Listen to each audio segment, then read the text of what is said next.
IEBC kutoa mapendekezo ya viwango vya juu vya matumizi ya fedha za kampeni kuelekea uchaguzi mkuu wa mwaka 2027. Kinara wa chama cha Vibrant Democratic Party VDP Hezron Awiti ameibua maswali kuhusu uwezo wa tume hiyo kuhakikisha wagombea na vyama vya kisiasa vinafuata masharti hayo. Awiti amesema bila mfumo madhubuti ya ufuatiliaji na uwajibikaji, mapendekezo hayo yanaweza kubaki kwenye karatasi, huku matumizi ya fedha yakizidi viwango vilivyowekwa. Vilevile, wakizungumza katika mkutano wa jamii ya Waluo mjini Mombasa, baadhi ya wakazi wametoa wito kwa vyombo vya usalama kushughulikia wahuni wa kisiasa bila upendeleo wa kisiasa, wakitaja kuwa makundi ya wahuni yamekuwa yakitumiwa kuvuruga mikutano ya kisiasa na kutishia usalama wa wananchi, hali ambayo inaweza kuhatarisha mazingira ya uchaguzi wa amani iwapo hatua za haraka hazitachukuliwa.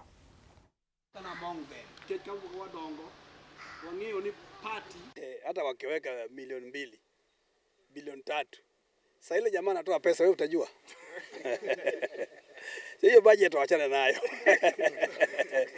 Nasema hivyo kwa sababu chama ni ya wananchi.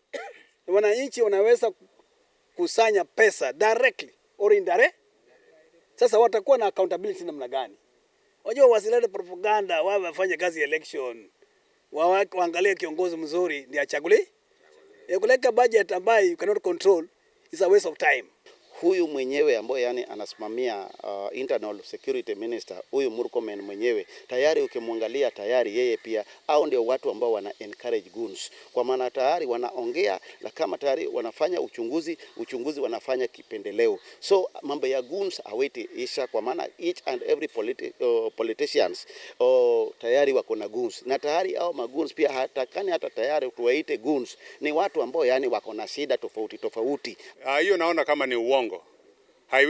Haiwezi kafanyika, haiwezekani, kwa sababu wakati wa kampeni ni mwanasiasa mwenyewe na watu wake wanapiga bajeti yao na wanajua mahali pesa hizo watatoa, na zitatolewa kisiri ama itolewe pia katika uwazi.